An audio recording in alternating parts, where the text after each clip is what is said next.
Hey guys, welcome back to another episode of D Chats. I am your host, Daisy. For those of you who are watching on YouTube, hello, welcome. This is the first time that we record an actual episode, so I hope you guys enjoy. And if you guys are listening on Apple Podcasts or Spotify or wherever you listen to for your podcast, we are uploading the podcast episodes now on YouTube, so check it out over there if you'd like. Go ahead and subscribe at Day Chats Podcast. So for today's episode, we have a special guest here today. We have my friend Albert. What's up, guys? And today Albert is here because we're going to talk about something that I feel like a lot of people hear about but don't really know too much about. We're going to talk about our finances and more specifically budgeting and what that looks like for both of us, because we both have similar but at the same time different ideas of what budgeting is for both of us and what that looks like on how we do it on a day-to-day basis. And considering that a lot of you who listen are millennials, I feel it's a good opportunity to talk about how we do it and if that can help any of you learn how to budget, or even if you're a little bit younger. These are just some things that we put into practice that we personally feel are good examples that you could use. So I hope you guys can relate and I hope you guys enjoy. This is not meant to be financial advice, more than anything, just tips and tricks and information that we hope that can help you guys in the long run. Awesome. Well, hey, I'm excited to be here. A little bit about myself. I'm a real estate agent. I'm 26 years old. You're absolutely right. I'm not a financial guru or anything. So do your own research. We're just going to talk about some things that we've researched, heard, that kind of stuff. I like to share information. And so anyway, that's what we'll be talking about. And I'm excited. I guess we should start off.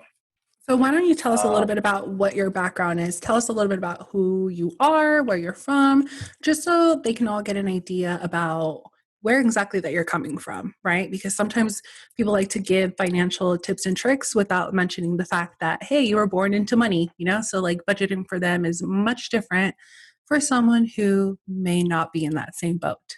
Sure. And while I would just add in, I disagree. I think budgeting is the same all across the board, whether you're a millionaire or whether you're making your very first dollar. We can talk about it later. Absolutely. I'm 26 years old. I'm born and raised here in San Diego. I decided to go into real estate because it was a profession where there's no ceiling to how much money you can make. I mean, you can make infinite amount of money in a month. The con is also there's no floor to this job. So you might not make a check for, months. Mm-hmm. I mean, even years maybe. So anyway, I find that really exciting. You get paid for the amount of work you put in. And so, it really drives me to get out there and work. I normally don't look like this, by the way. It's 8:43 right now, p.m. Fun fact about me, I'm also the Buffalo Wild Wings Blazing Challenge winner. There we go. What is that? You guys don't know what that is? You have to, so the hottest spice that they have, the hottest sauce, it's, I don't forget what it's called. But is that the one that you had to like sign a waiver for that one? Absolutely. It's the hottest sauce. You have to eat, I forget if it's 10 wings mm-hmm. in under 5 minutes, no napkins, no drink whatsoever. You just got to plow them down.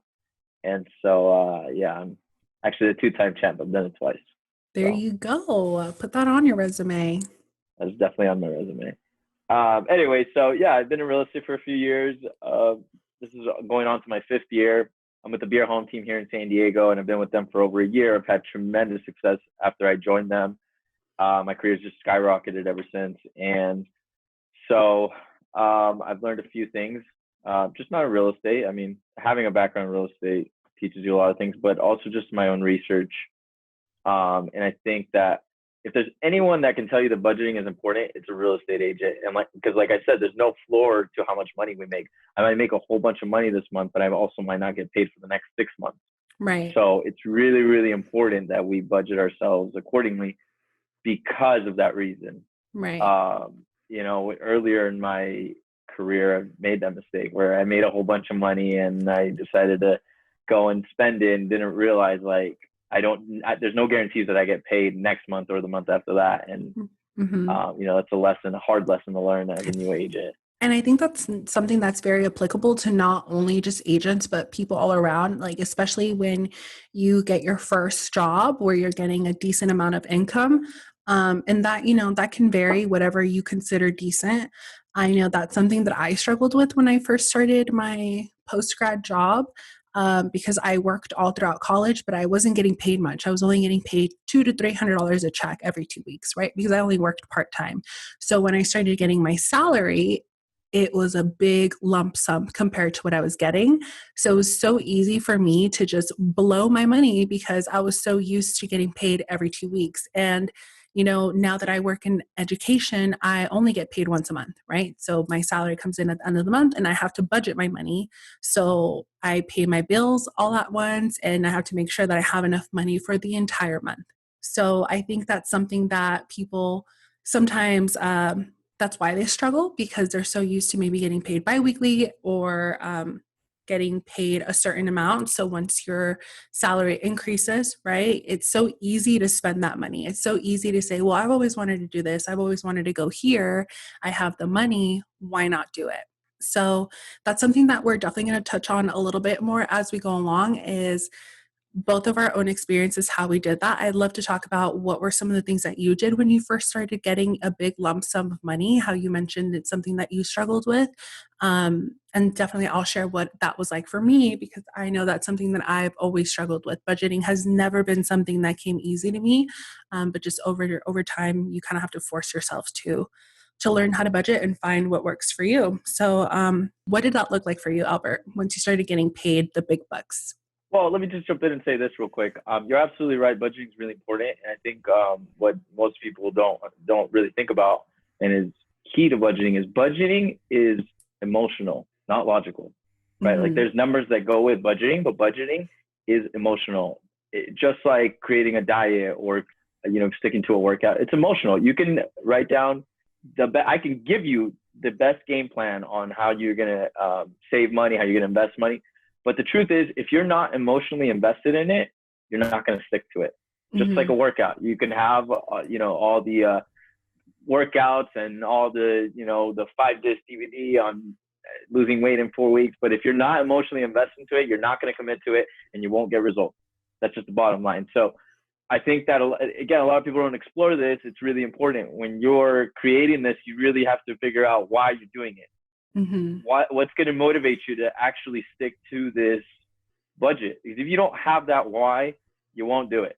And You'll you're stick for it a day, 2 weeks, mhm. 3 weeks, but you won't commit to it long term. And your why can be something, it could be literally anything. It could be because you want to save up just to have that cushion, your emergency funds. You want to save up to buy a car, to buy a house, or it can even be something that I know a lot of people are facing right now to pay off their debts. A lot of people have a lot of credit card debt, student loans, whatever it may be.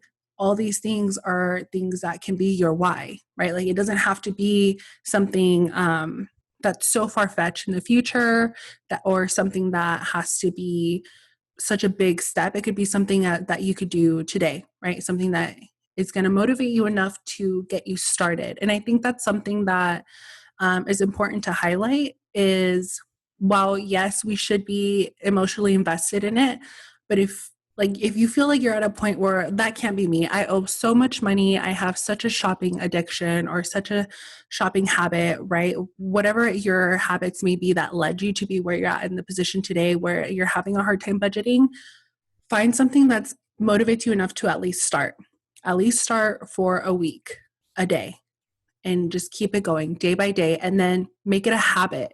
Practice every day. You're not going to be perfect, but if you don't at least put in the effort to try and at least find the reason that's motivating you to keep on going, then just like Albert said, you're going to give up. You're going to give up the moment that you fail or the moment that you give in.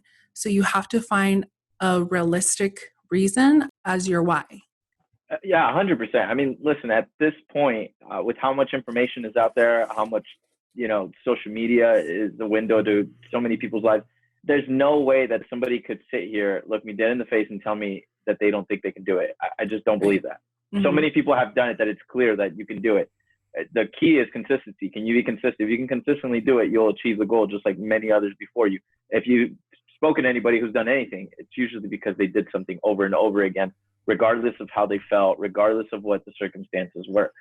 And so, just to tie it all together, that's exactly why the first step is understanding why you're doing it, understanding why it's important, and emotionally investing in you. Because the truth is, at some point, your feelings will creep in. There's going to be at some point, there's going to be some room for you to maybe, cave in to not sticking to that budget. And that's when you need to really lean back on your why so that you don't cave in. And so, if you don't set that foundation, you're just not going to be consistent, I guess is what I'm trying to say. And if you're listening to this episode and you feel like you're one of those people that you've tried to budget before, you've tried to manage your finances, and you still feel like you can't do it, then keep on listening, because that's the whole reason why we are making this episode. It's really to break it down into easy steps to help those specifically who feel like no matter what, you just can't get a hold of your finances. And we're going to be sharing some vulnerable information, I should say, in the sense that we're going to be sharing actual numbers or ranges so you guys can get an idea of how much it is that you'll be sharing actual numbers. Okay, I'll be sharing actual numbers, just so you guys can get an idea of like real life examples, right? Because I don't want to tell you guys, oh yeah, if you, put this much aside, then that'd be great. And while that may be great for some people, that may not be realistic for everyone. So I want to give you guys, a real, raw, authentic example. So what better than, I guess, just myself then, giving those examples. But let's talk a little bit about what we were like when we first got our jobs, right? Like the first jobs that we had that gave us a decent income. What were you like, Albert, when you first had your first few jobs? Were you always pretty good at budgeting, or was that something that you had to force yourself to learn over time? How did that come to you? Well, I would tell you that my experience was my very first job, I was getting paid $9 an hour. And at the time, I think minimum wage was like $8.50. So I was like, oh, I'm already doing pretty good. Right? This was years ago. I was 18. And I really, really quickly found out that wasn't a lot of money. However way you could budget it, like there's just no way that I could see myself living on that wage for the rest of my life, or even for the next few years. I was like, this is incredible. This is crazy. Like there's no way I can live off of this. Right. Just with rent and food and all the other costs of living here in San Diego. So I was just like, my budget was just like, I was living check to check. There's really no other way to put it. I was living check to check. And so I was constantly thinking like, what can I do to make more money? Because at the time I didn't even understand what budgeting was, but what I knew was like, I need to make more money. Like there's no budgeting here that's gonna, you know what I mean? Like unless I lived in my car or something, there's just no way. So one, I realized, okay, eventually I got a budget. Like if I can live, I learned to live basically off these $9, right? So at the time I was living with my parents, and I had a car payment, but I was living check to check. It was working. What I learned from that experience though is I could do it. I could live off of $9. It's really stressful and I don't want to, but you could do it. So, once you start making more money, you might not live exactly off of, $9 an hour, but in the back of your head, that if you're making double, triple, quadruple what that amount is, you should be able to budget, right? If you're able to live off of that, then you should be able to live no problem off of what you're making now. So I guess it's a good segue to say, like, when you create a budget, what's your rule of thumb of your budget? Like, where do you come up with a budget? Like, what's your number? Well, I didn't start budgeting until I got my post-grad job. So I never budgeted really when I had all my other jobs before. But if we're going into how I budget now, I take my salary after taxes. So I take salary? My monthly salary. Your salary? No, well, I take how much I get paid a month, because I get paid once a month at the end of the month. So at the beginning of every month, or like a week before I get paid, depending on when I do it and what part of, the month I am and how I am with my finances, what I do is on a piece of paper, I take how much I get paid a month, right, after taxes. So I know, for example, I get a range of between $3,500 to $4,000 a month. So I know that depending on how many hours I worked overtime, I can estimate how much I'm going to get a month after taxes. So I'll have a budget. So let's give myself a budget of $3,200 on the lower end. So I put $3,200 at the top. I put in my debts. My debts that I have are bills that I pay. So my credit cards, my rent, insurance, things like that. So I put the amounts of how much I'm going to pay for that month because I get paid at the end of the month and I make all my payments on the first of the month. Then I put out, or I write down what are my recurring payments, things that get auto drafted every month. So like Netflix, Hulu, BoxyCharm, those kind of subscriptions.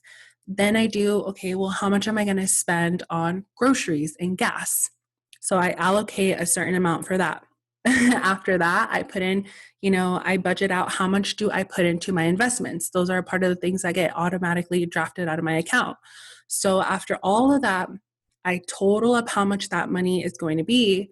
Then I have money that I'm going to spend for all those necessities and some luxuries, like my subscriptions. Some of them are not necessities at all.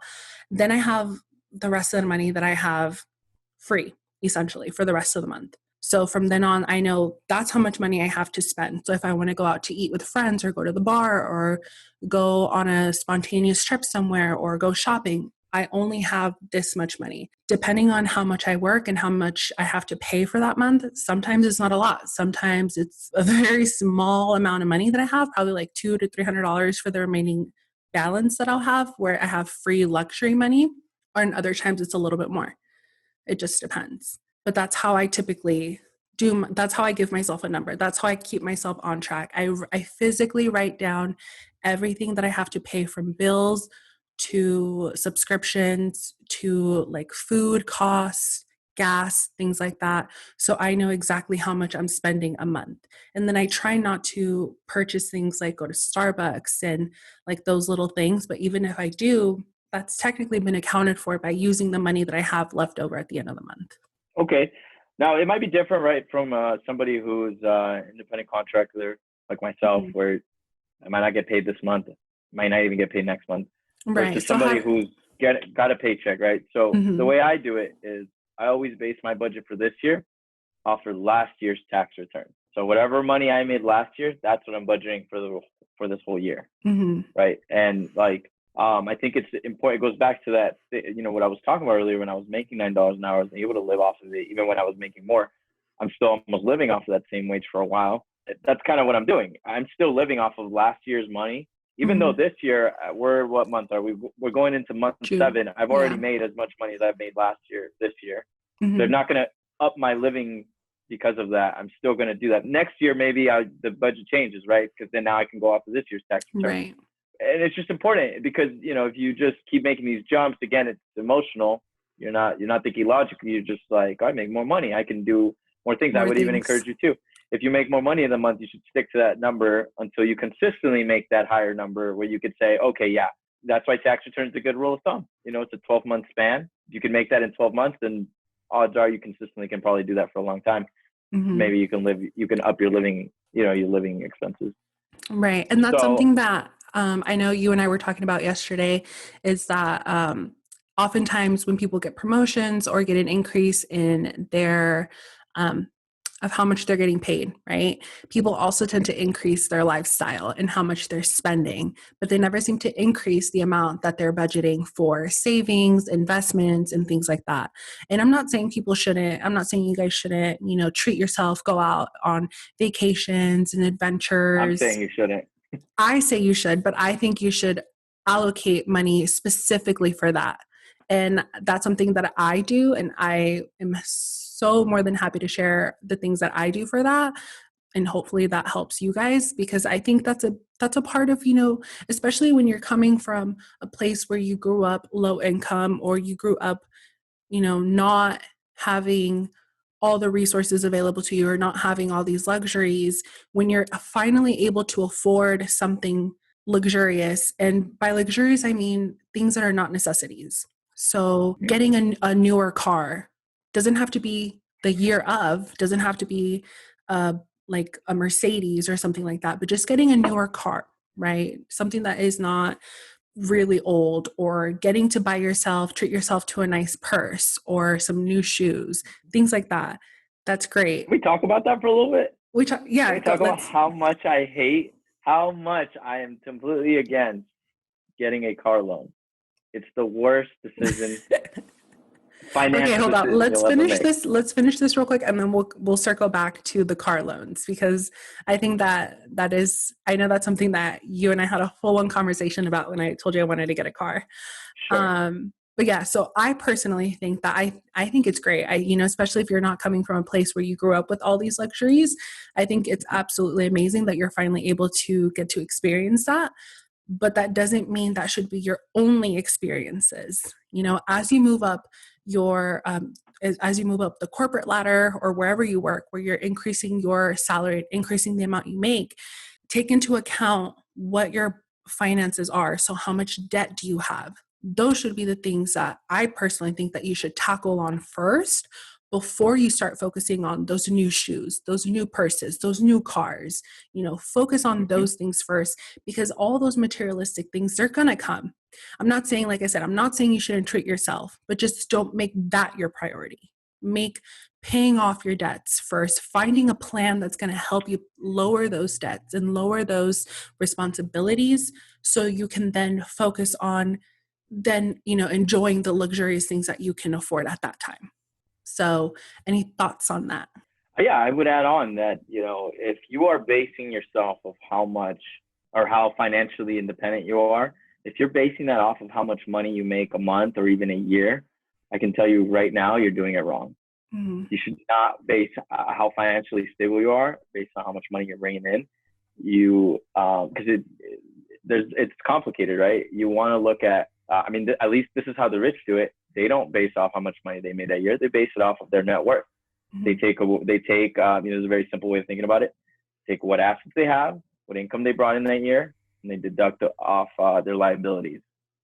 Tax could be if they have any debt and all that, and that's how they come up with their net worth. So if you are making tons of money and you're making six figures and you're like, well, I have nothing to worry, I'm financially stable, but you also have this mountain of debt, your net worth might be zero or negative.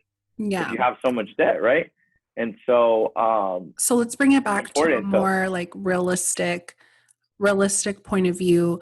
Let's say someone is starting to get $20,000 a year. That's what they averaged, or that's how much they made at the end of the year. How would you say, or what tips would you give them on how to utilize that to pay off the debts? $20,000 a year is not a lot. So you can almost guarantee that person will have some kind of debt, whether it's credit card debt, student loan debt. I disagree. You think $20,000? $9 an hour. Do the math. That's $20,000. But you lived with your parents. Live off of 22,000. Yeah, I live with my parents. Not everybody has that luxury. And I don't live with my parents anymore, and mm-hmm. my rent is not that much more than what it was in when I was living with my parents. And we can get into it. We'll talk about it in a second, right? There's mm-hmm. sacrifices that we made. Not everybody's going to be willing to make that sacrifice. Like I started a 3-bedroom with roommates. You know what I mean? Like we're in a townhome, and we got really creative on how to make the rent pretty affordable for all of us. Mm-hmm. And so there's ways to do that. Is there sacrifices? Is there work that needs to be into that? Yes. Just like if I live with my parents still, that would be a sacrifice that I would make. But to say, hey, it's impossible for you to live a debt-free life at $20,000 is ridiculous. You can totally do it. Mm. It's sacrifices, but you could do it. $20,000 a year is $1,667 a month. After taxes, that is about maybe like $1,100. If they have no dependents, that's probably about $1,100 to $1,200 a month. Rent alone can be anywhere. Yeah. After taxes. Okay. If you're making $20,000, which is nothing. Step one, by the way, don't make more than $20,000. Okay, but let's use that example. $20,000. A lot of people are making $20,000 an hour. It's not always ideal, but that people start somewhere, or that's. Who's making $20,000? The minimum wage right now is $13. 13 hours. Let's say you're working 32 hours a week, which is barely full time. That's $416 a week. That's $1,600 a month. That's $20,000. Okay, yeah, so we're at $20,000. Look, if you're making $1,600 a month, you could totally live off that. Are you gonna have to get creative? Absolutely. there's shared housing out there. Like I know college students do it all the time. They share a bedroom to down, you know what I mean? They share a $700 room. Now both their rents are $350. So let's do Right? the Is it math for that. Let's uncomfortable? do 1600. Actually, let's do 11. Let's give them the benefit of that. Let's do 1300 a month minus what, 350 for rent. Let's say they share a double room. Say they share a room, that's $350. Okay. You can eat now. So You now buy groceries. they have for the month, they have $950 for the month. Let's say they go to Winco for groceries, because I used to go to Winco when I was in college, super cheap for bulk. I would spend probably like $80 for every 2 weeks. Let's round it up Yeah, say to 200. like 200. 200. Cool. That's Add another $750. $50. Add another $50 for phone bill. Everybody needs a phone. Okay, we're at Um, 700. They have my calculator right here, guys. We're doing the math. For those of you who are You're at watching on YouTube, 700. Say we have to you have factor another. in your car bill, or let's just say, Hey, well, if let's you're say they starting from paid this nothing, car cash, right? Let's say yeah, they okay, got a gift from grandma. They paid this car cool, cash. They have no car payment, but they still have to pay insurance, and they're students great. under the age of 25. So their insurance is probably going to be like what, 120, something like that. A month? I don't know. It depends. Is grandma co-signing them? I was, I was really blessed in that way that my grandpa always helped me with the insurance. So my insurance wasn't very much, and I was paying 120 for full coverage. So if you own the Yeah. car outright, your only liability, and grandma's helping you, your insurance is probably going to be $50, $60. It's not going to be very much. Let's go. All right, let's do 60. The only reason I had full coverage, by the way, is because I had a car loan on my first car, which again I'm totally opposed to now. It's the worst decision I ever made. So now they're at 640. So now we have to take into account 640? gas. Gas. So okay, now we're is the going to do car like 100. We'll do sure, which is pretty 100 low. for gas. You could do 150 realistically. I think gas. Okay, let I me mean, do depends how another. far you're driving. So now we're at $490. So now we have to take into account parking for school. Whether, if we're doing Don't park at the school. You have to walk there. Like park down the street. See, this is what I'm talking about. Getting creative. Okay. Don't park at the thing. Why All are you right, going to? so we won't do that one. What are other expenses that would come along with that? School expenses, random, like miscellaneous expenses. So how much are we going to do for miscellaneous? I mean, but here's the other thing, right? If we're going to be talking about realistic, if you're making $20,000 a year, I find it very hard to believe that you're not getting some kind of assistance, right? Not everybody qualifies for assistance, though. If you're making $20,000 a year, how are you not qualifying for this? That there are some that the threshold is lower than that. I mean, I don't know anything off the top of my head, but I remember when I was in school, that was a constant conversation, is that a lot of the students who were making roughly $20,000 a year made too much for getting some kind of government assistance, but it's not enough to make a living. No, that's not the point, but that's a conversation for another day. Okay, so we're at $490. Okay. What else where are we missing? I think we've hit pretty much everything. So now you have, is there anything we're missing? Gas. We hit gas. Gas, we food, phone insurance. Bill, insurance, and rent. And rent. What else? Oh, those miscellaneous things that I talked about. So let's give them like what? They had to buy things for school. We'll say 100 a month. Sure. Yeah, should be fine. I mean, that's a lot, but okay. Fine. Well, but now you have plus $300. Plus 300 for what? That's what you have left everything, right? You're left over with $300. You're at 390. 390. Great. Okay, you're at 390. 6 months, you don't get to go out. You don't get to buy new clothes. You don't get to buy anything other than what we've already discussed. What's 690 times 390? Or what's 390 times 6? 390 times 6. 2,340. And again, remember, this is for a single student or maybe even a full-time worker with no dependents. So after 6 months, 390 times 6 is 2,340. Perfect. So then why do you need to be in debt if you are able to save up this much in 6 months? On literally the bare minimum, which I find very unlikely that there's somebody living. Well, let's also take into account if this is a student, tuition alone is going to be like $7,000. My tuition, and I didn't get scholarships, so my tuition every semester was around $6,000. So how you don't go to school then until you can save up that? Who says you have to go to school at 18? Like maybe you don't go to school right away. Maybe this person is 40. You don't know that. We never discussed a specific age. Like, no disrespect, but if you're 40 making $20,000 a year, I don't know where you've been for the last 22 Hey, years of your life. there's so many different factors that can go into why someone is barely starting off their career or their job at 40. But like I said, that is a conversation for another day. Let's focus onto the finances of this. I would disagree and say that $20,000 is not enough. It's not a livable wage.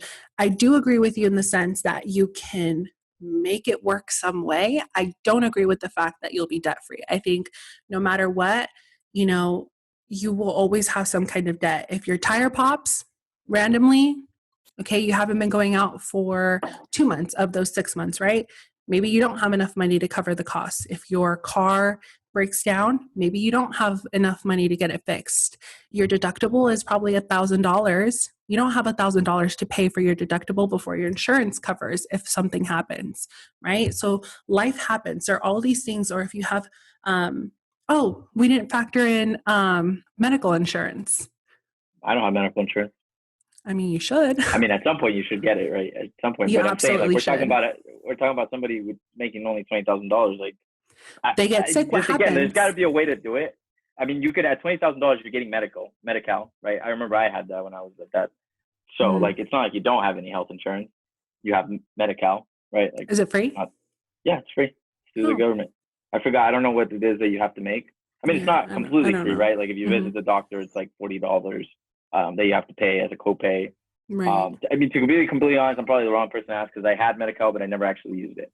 Yeah. Like I've never gone to the doctors. I rarely go. I only go if I absolutely have to. Mm-hmm. So I probably don't have the most experience in that. But Yeah. I would say that, you know, there's that's my thing. If you're making $20,000, there's no way that you're only living off that. There's tons of programs, especially we're in California. Like, but not everybody's in California. But then again, if you're making $20,000, if you're in the Midwest, I don't know how much things are in the Midwest, but I think that will be a better $20,000 will run you longer than $20,000 here in California for sure, especially here in Southern California. Everything here is super expensive. But yeah, to your point, and this is something that I would really love to hear your guys' feedback on. You know, if you're watching this on YouTube, write it down in the comments, or if you're listening on somewhere, you know, write in, let us know. Do you feel that in this specific example, $20,000 is enough to be debt free and be able to live not comfortably? You know, you do have to make sacrifices, and I do agree with that. But do you think $20,000 is enough? I would really love to hear you guys' feedback on that, because the example that we're using is for a single person. Let's not forget that there are people who can't work full time because they have a child and they're a single parent, and childcare alone is probably like $700 a week. And if you can't afford $700 a week to work full time, then you have to, you know, work as many hours as you possibly can, especially if you're a single parent. It's not to say that it's impossible. There are plenty of single parents that hustled and did it one way or another, but, you know, the cost of living here in this area is growing exponentially. So if we're talking about the times that we're in today, I would disagree with you and say that $20,000 is not enough to live debt free. Well, we can agree to disagree, but you can do it. You can absolutely do it. And, you know, if you want to take on debt, just understand that you're just creating a bigger hole for yourself. Right? The money is not just going to, it's not free money. Taking debt. It's absolutely not free money. You're actually paying money to borrow this money. You're just making yourself that hole much bigger. Right. If you're making that little bit of money, which, by the way, I don't want to get too caught up on like, oh, this is the amount of money you make. Like, this is the only way you can do it. I've literally lived it. Like at one point I just said I used to make $9 an hour. Mm-hmm. And looking back, my biggest regret was making those mistakes. Big mistake that I made was getting a car, financing a car. Worst mistake I could have done. I should have, everybody's situation is going to be different. So I don't want to get caught up like you can do this, you can't do that, right? I was blessed that I had some family members that could help me, right? By no means are they rich, but if I said to my grandpa, hey, let me borrow $2,000-$3,000 to buy a used car, I could have done that. And that's what I should have done. And as opposed to buying a brand new car with him co-signing, those car payments I was making, all that money was a huge, I buried myself in a hole. And so what I'm telling you, I'm telling myself, my younger self, you don't need debt. You're emotionally thinking like, because what you're doing is you're taking the easy way out. When you use that credit card to pay for that emergency, when you're getting that car, brand new car, that all you have to do is make those car payments up, that's the easy way out. I'm signing up for, I'm going to get this immediate reward that I haven't worked for, and I'm going to pay for it later, right? not understanding you're actually digging this hole and you're going to Yeah. have to do the work. And I would argue that it's much more painful to do the work afterwards versus doing the work and getting the Yeah. stuff up front. Now, you have to sacrifice a lot. And, you know, if you're making that little bit of money, what you really should be thinking is, how can I make more money? Right. Right. And again, I've lived this. I was making $9 at one point, and that was what was on my mind, was how can I make more money? Right. Until I could make more money. And then now, you know, now you're not thinking, you know, at some point you're going to get in your life, or now you're not thinking where if your you next get check is coming from, or like where you have to worry so much about, like where you're constantly checking your bank account. Like, can I afford this? Can I afford that? Am I going to be in the negatives? Well, not only that, what I would say is this: it's you get a flat tire when you're making $9 an hour and you have no savings. It's a freaking full-blown emergency. Like, you're just like, what am I going to do? I don't know what I'm going to do. You're going to be running around, right? When you are in a better place and you make more money, when you have money saved, that major emergency is now just an inconvenience. Right. Mm-hmm. Right. So let's talk about, let's talk about, let's start giving our own tips on one. I kind of want to circle back real quick and say, you're absolutely right. When you were talking about credit cards, it does create a hole. It's super easy to spend money because you don't see that money being taken away, but you have to remember you have to pay it back. And if you do not fully understand how responsible you need to be to have a credit card and use a credit card, then, you know, you're going to dig yourself into a hole, which many people have. I've done it plenty of times in the past. Unfortunately, it took a lot for me to finally learn how to be responsible with them. So let's take a step back and talk about how we can get ourselves out of that hole. I don't know, Albert, have you been in that position where you've been in a lot of credit card debt? Yeah, absolutely. Okay, so let's talk about card debt is much bigger than right. credit card debt, right? And it's a much bit monthly payment than credit card debt. So, you know, you want to talk about that? That's a huge debt to have. Let's focus on, well, I guess it kind of coincides. So yeah, let's talk about like, how would you help someone, or what tips would you give someone who's having a bunch of credit card debt that they feel like, you know, the little money that they have extra all goes to their credit cards? How could they tackle on this monster of credit card debt to pay it off? I would say go look up Dave Ramsey, right? He talks about this, the 7 baby steps. I disagree with Dave Ramsey on a few things, but one thing that he absolutely knows is to get out of debt. And, you know, I learned this from him, actually. Like I mentioned before, budgeting is emotional. So when you're like, I need to get out of this debt, that's the why right there. The why is, this debt is going to hold me down for years. I don't know how, depending on how big this debt is. So I need to pay this off now. And you might not have any money every month, right? When you do the budget, you might have to live eating rice and beans every day for the next 6 months. But if that's what you have to do to get out of this debt, that's what you have to do.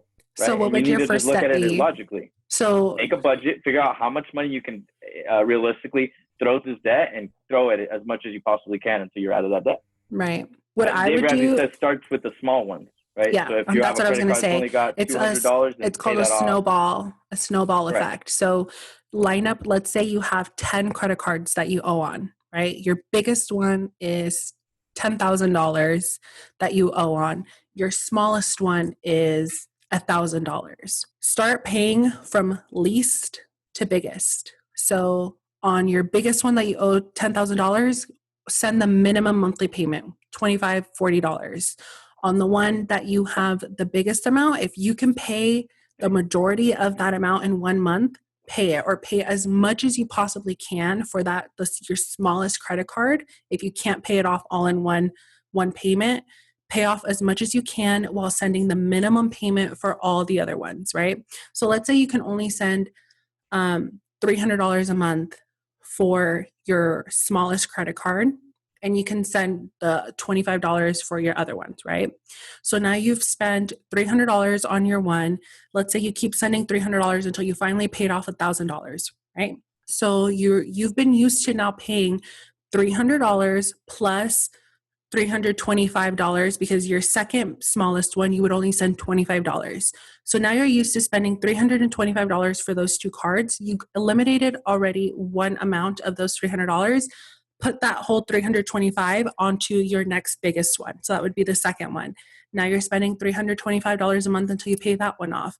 So your next one, you're used to sending, again, the same $25 a month. Now you're up to $350, so on and so forth. So you're still spending the same amount of money every month, but you're limiting your debts faster by focusing on the smaller ones and then working your way up each time because you're already used to paying that much amount every month.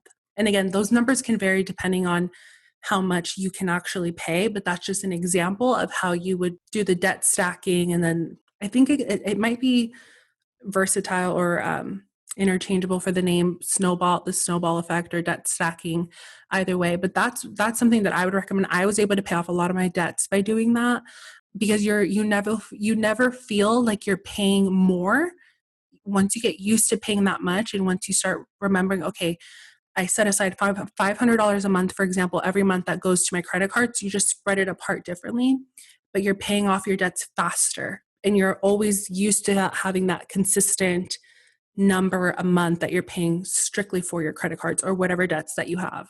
What it is you're just, again, it's an emotional thing, right? So when you get these, even though they're small wins, they're wins. Mm-hmm. So it's rewarding yourself like, oh, I just knocked one debt out. Let's get to the next one and the next one and the next one. Before you know it, you're done. Right? Yep. Versus you're going after one really big one. It's going to take very long. You're going to, between then and that, you might get discouraged. You might give up. So you go after the little ones, right? Mm-hmm. It's a quick reward. It just knocked off that $40 Kohl's card that I owed. Now on to my next one, $200 Visa. And you just keep going until you knock them all out, right? Yeah, and it's important to not use your credit cards when you're trying to pay them off. I get, if it's an emergency here and there, but don't use your credit cards when you're trying to pay them off. I would say don't use them until you've completely paid them off and you haven't used them for a couple months. Don't use them ever. Once you're out of debt, just throw them away. You don't need them. You absolutely need credit. Do not listen to that advice. Daisy has just disagreed with Albert. Will they find common ground, or will they be in disagreement for the rest of their lives? Find out next time on Day Chats.